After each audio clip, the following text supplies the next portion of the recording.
За төрийн албан агчдын гаргадаг тайланг хинч уншдаггүй. За тухайн газрын дарган ч өөрөө бүрэн нээж үздэг. За ийм хэрэггүй ажлыг төрийн албан агчид хийж болохгүйг ерөнхий сайд хэллээ. Мөн төрийн албан агчдыг ажлын нэг өдөр зайнаас захимаар ажилуулах шийдвэрийг засгийн газар гаргасан байна.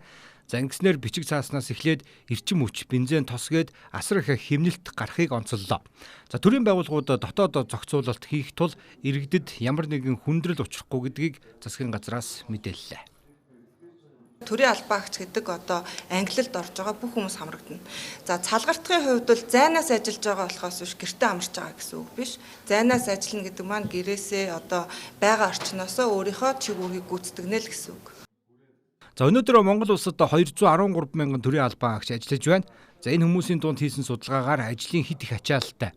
За дээр нь дарга удирдлагуудын ойлгомжгүй байдал төрийн албан агчдыг хамгийн их зовоодог гэж хариулжээ. За тийм учраас нэг өдрийг зайнаас ажиллах шийдвэрийг гаргажээ. За энэ аргыг хэрэгжүүлсэн улс орнуудад төрийн албаны ажлын үр дүн нь 30-40% дээшилсэн байдаг байна.